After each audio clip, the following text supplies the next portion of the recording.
Hi, today we're going to talk about GenAI and platform teams. I think GenAI really deserves a platform team, and I'll take you on the journey and explain why that is.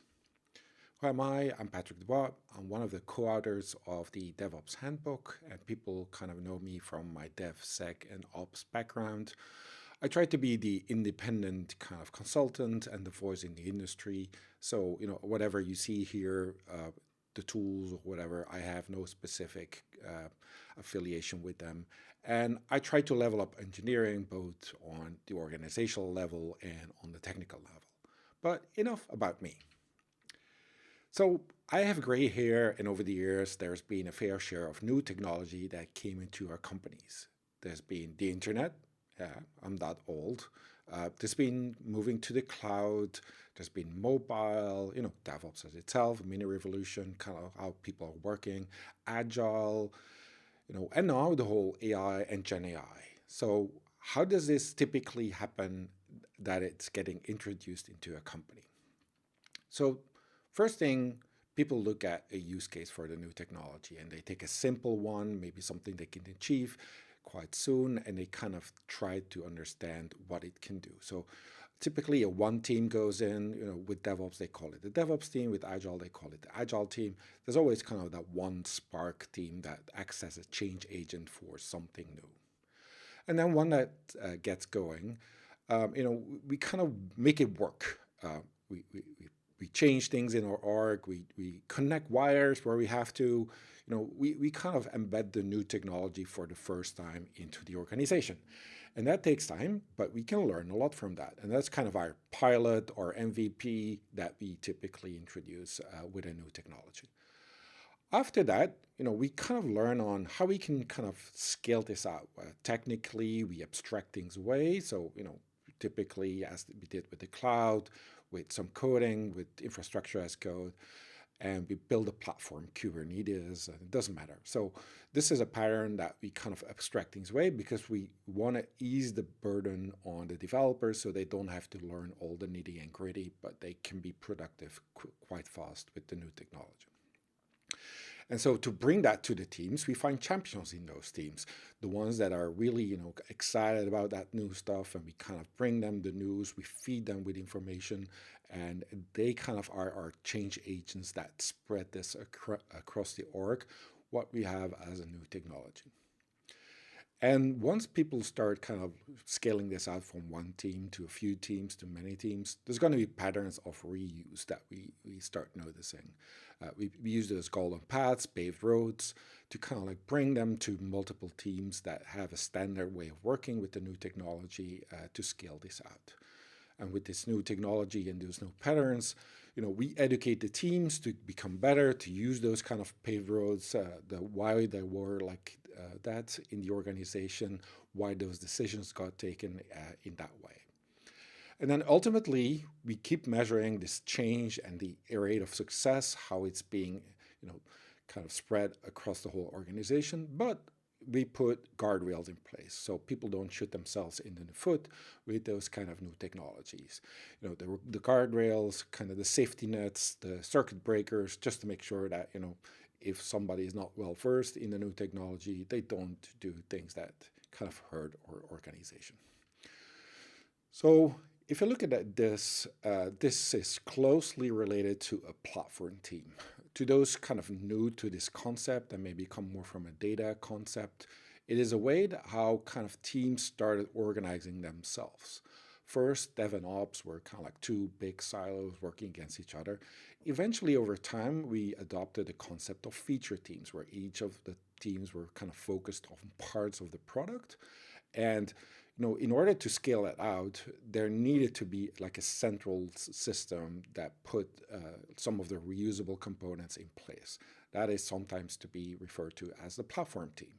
And the platform team then enables that, and they have like an enablement team. Sometimes, that's the cloud team itself. For development, that could be, internal developer productivity or developer experience teams. They kind of bring those new services from the platform team to the different teams in the organization. You can read more about this in the book by Matthew and Manuel on deep topologies if you want to get more in depth.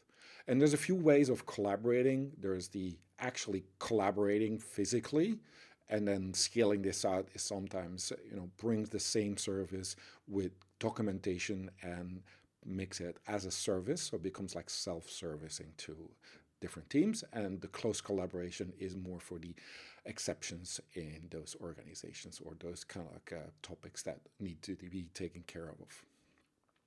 So the way I see it is, we got new technology, genAI in this case, and we want to scale this out. So for me, the pattern has been clear.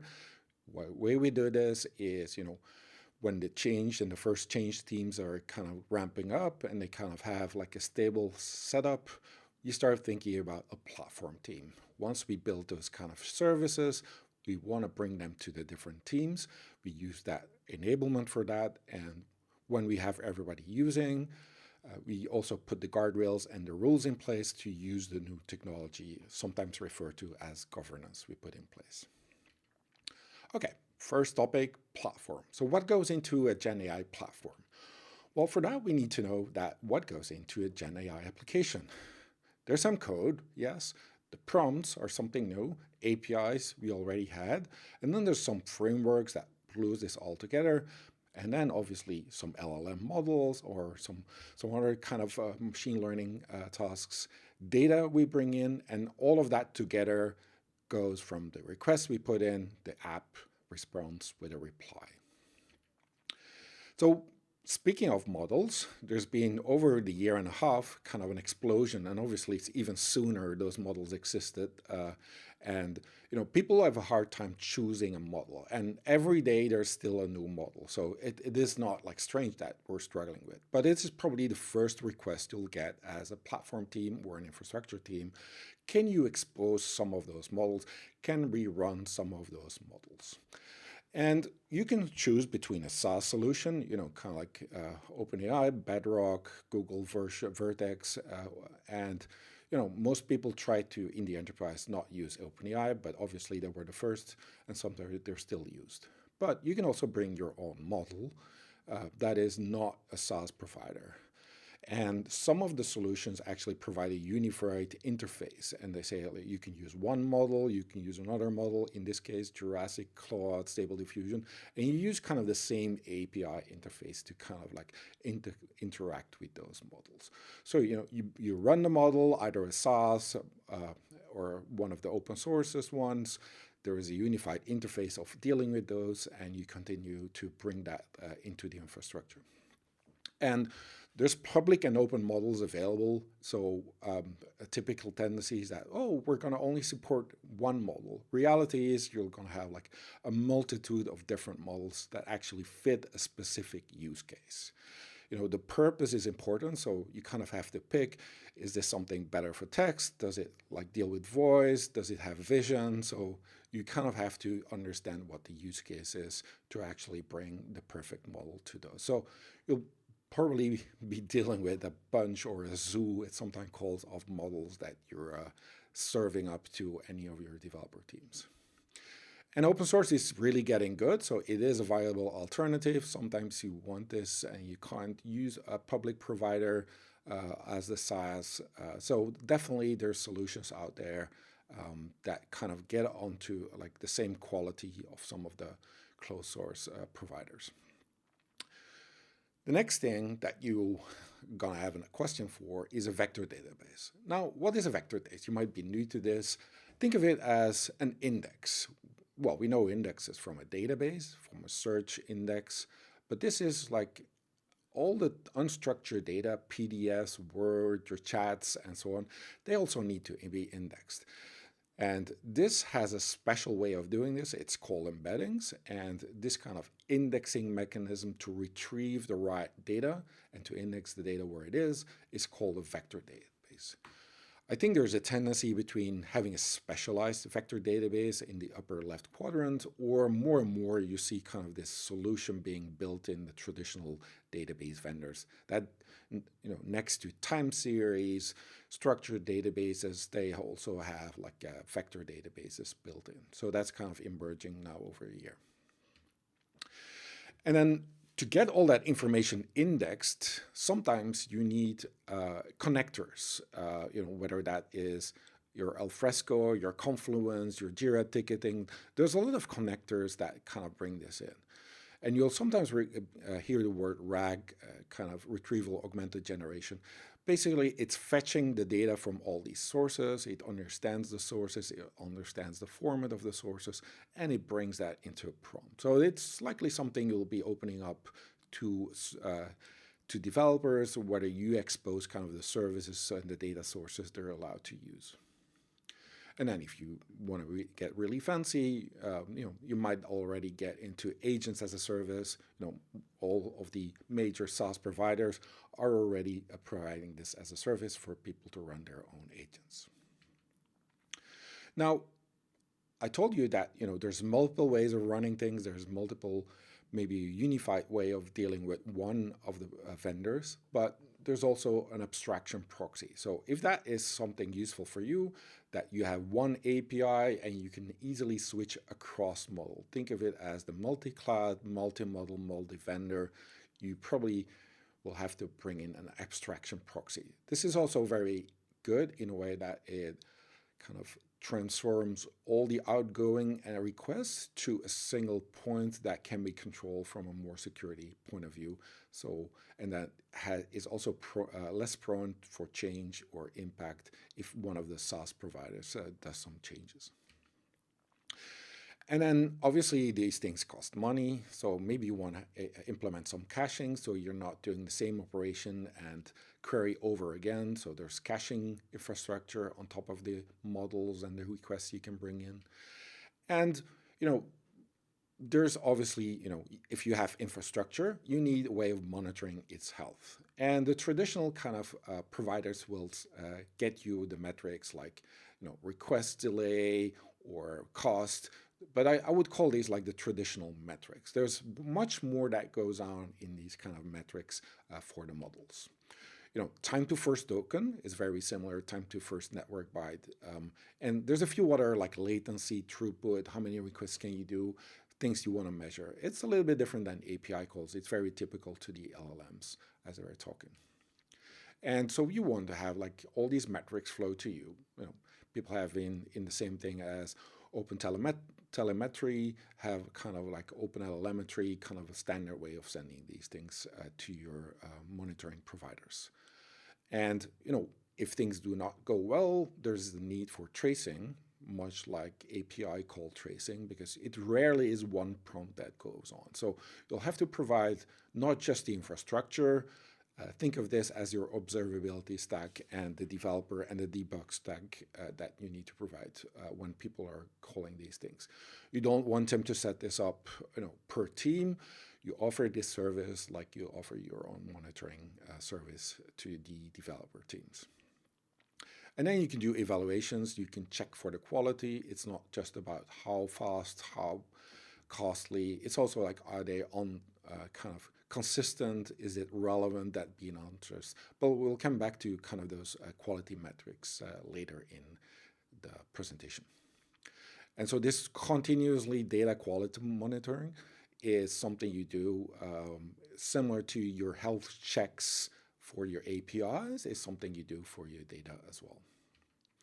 And some have started calling this RAGOps. If you're really into that pattern of dealing with the connectors, the data sources, and so on, there's a new set of monitoring that you'll be looking at.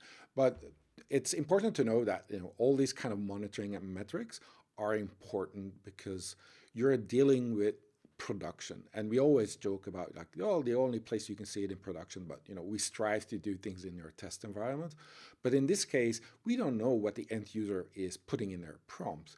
So we do have to monitor things quite closely in there. And besides that, we also want to know if it doesn't work or like the API or the logic is not very well. So we capture the feedback. Could be a simple thumbs up, could be, when they click the copy code, try again is an indication that they didn't like the answer, or kind of go even deeper, like provide them an editor so you can see what people are changing for that. So all that information you can feed back to your developer teams to understand that people are happy with it or not happy with it. And that's kind of like resulting in like feedback as a service, where they capture all the data that you can use to kind of improve your prompts, improve the model that you use, improve your API logic for that. And then you do things like A/B testing. Is this prompt working better than the other prompts? How do people like this in production? And ultimately, you can have a registry, like reusable prompts, so people don't have to do this over and over again in your organization.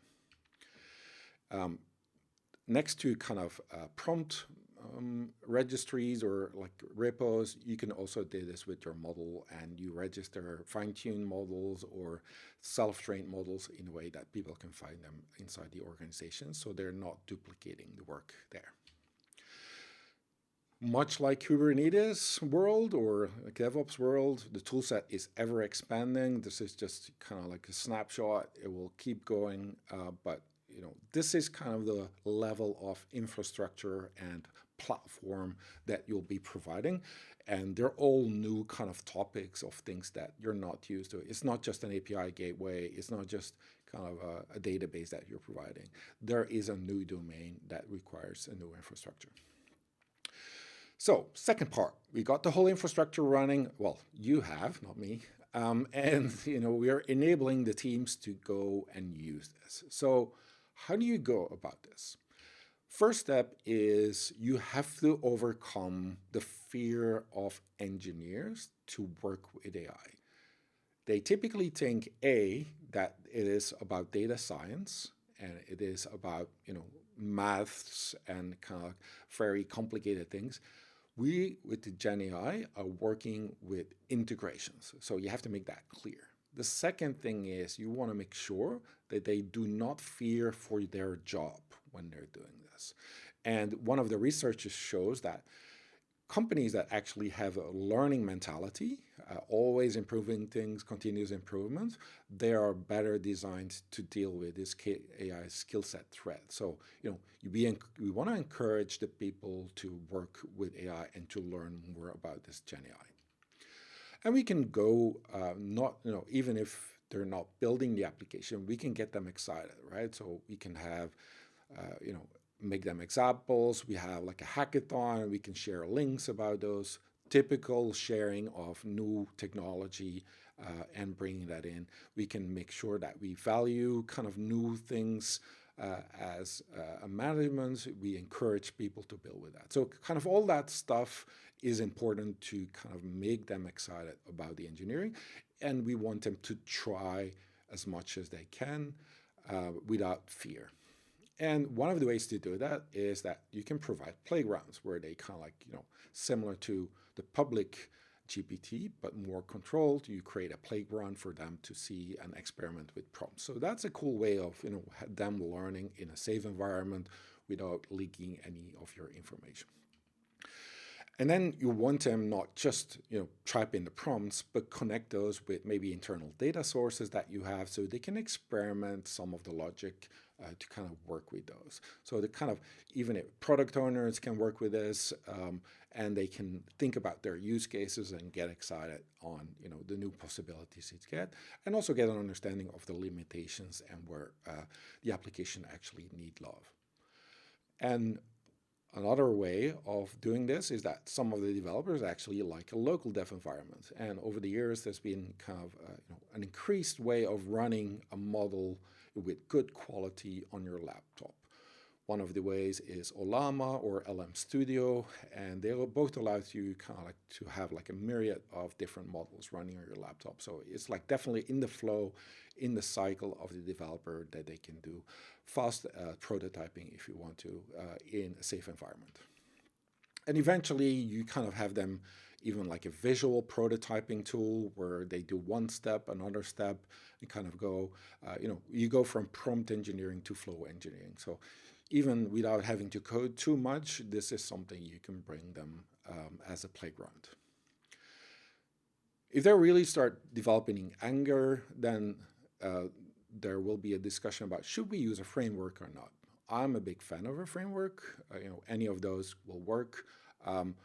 There is a problem with the frameworks is that they tend to change very fast right now. So it can get annoying for developers. But I think like any other middleware and framework, people will build solutions on top of that. But it might be something you would have to help and kind of like educate people for this.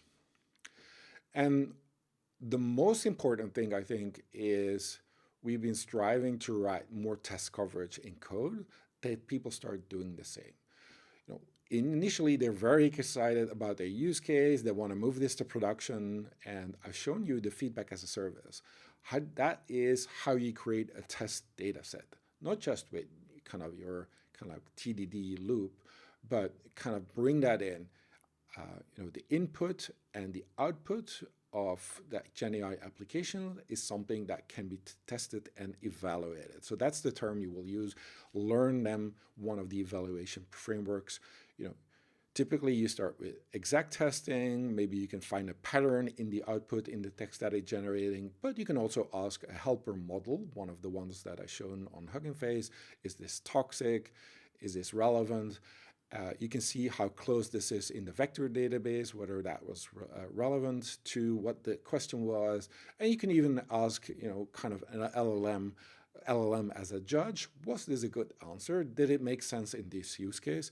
And, as the ultimate thing, you can still have the manual testing if you want. But that's kind of what people are striving towards in making the test repeatable, because it just doesn't scale if you have to run through all the use cases for a genAI application.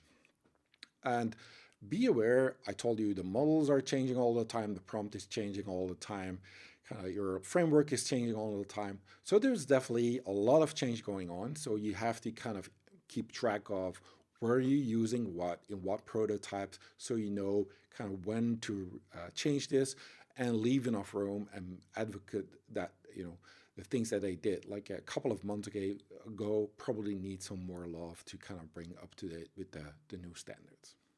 So speaking of this kind of tech debt, we'll bring in the governance, because that's the way we deal with kind of like legacy, what needs to be scrutinized, what needs to be updated in a good way. And governance can go in a variety of places. The most important thing when people think about governance is that they don't trust the AI vendor. They don't trust about sending information to them. Similar actually to how it was in cloud. So there's a healthy untrust kind of with any of the new providers. And you'll have to get over it. And already the cloud know what you have. So, you using their services is probably not one of the problems, but you might kind of make sure that you trust them. And good technology actually builds trust. So kind of like every time it works, every time it's trustworthy. And you have to make sure that you understand the opt-in and opt-out policies in products, like when they paste things in, when you use it, models or services providers, or even if you expose public information, you can opt in and opt out of any of the training of the models itself. So be aware that kind of you bring that knowledge about opting out in the right way when developers are doing some of the work there.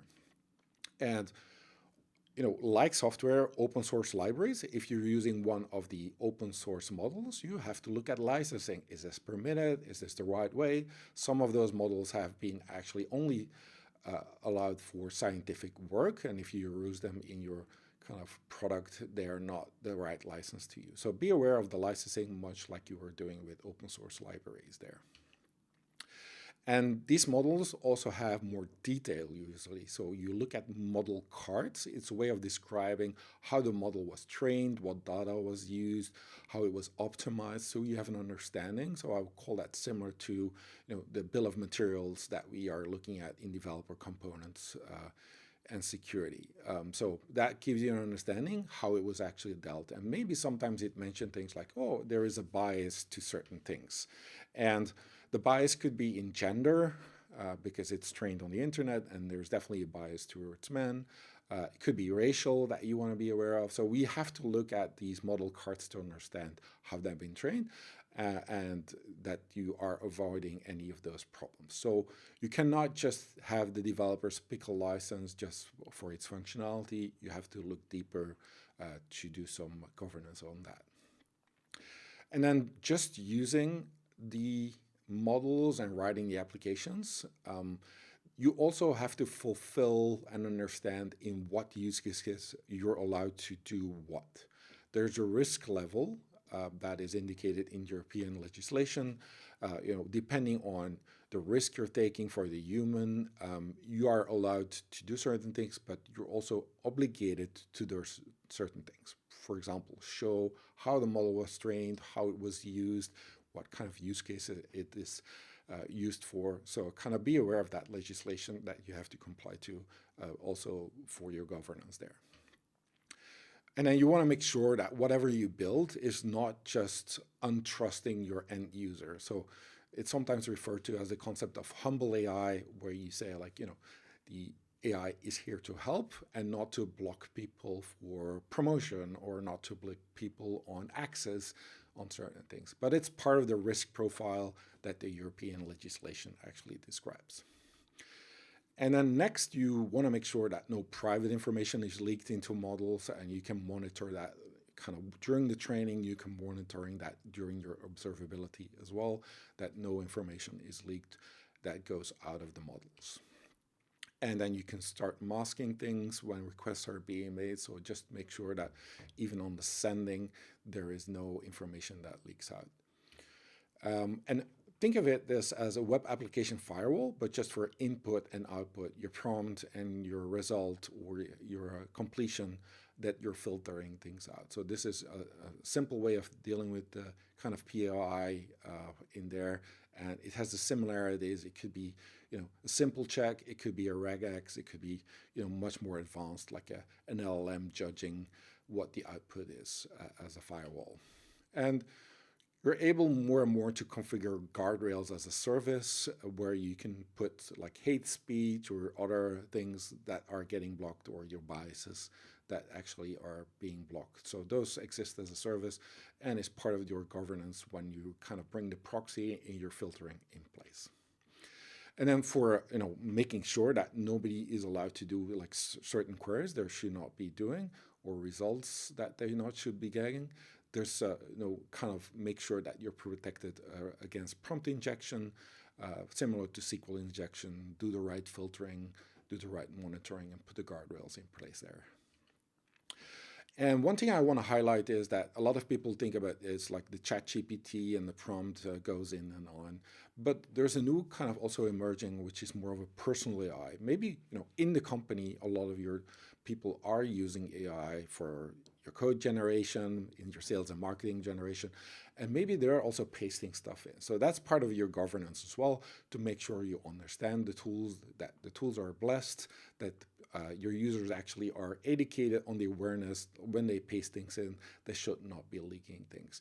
Because it's going to get like really crazy if your AI is just watching over your shoulders and recording everything they see on your desktop. And we're going to get a new set of problems, likely to be solved with AI, but kind of like, privacy, what gets blurred, what kind of is not allowed to see.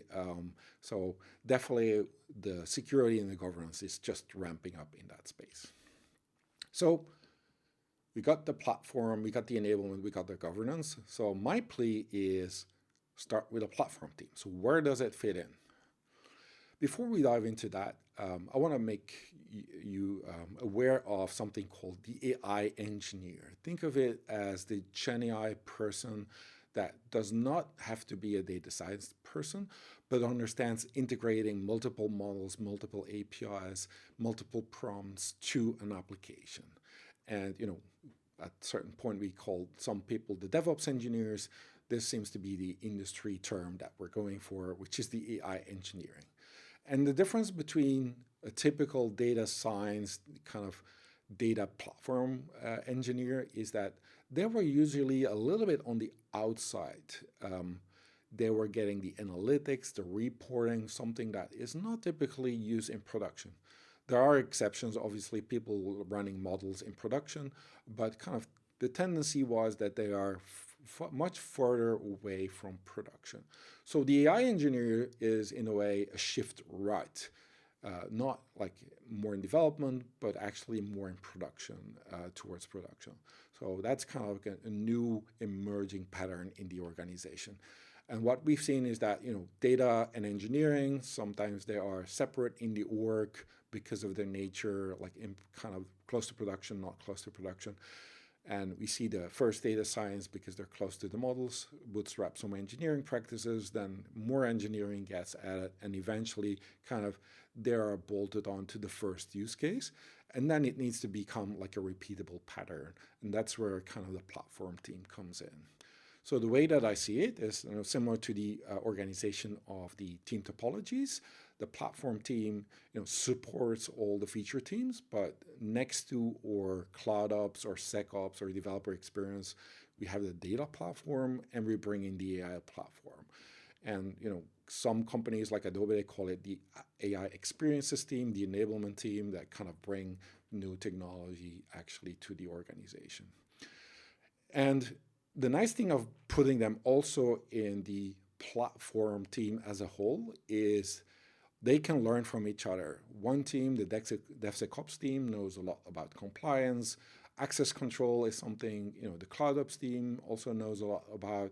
Developer experiences is the frameworks, and the genAI kind of brings the level of models and training and all that stuff. So there's a nice collaboration bound to be happening in that kind of new cluster of platform teams brought together in a single team.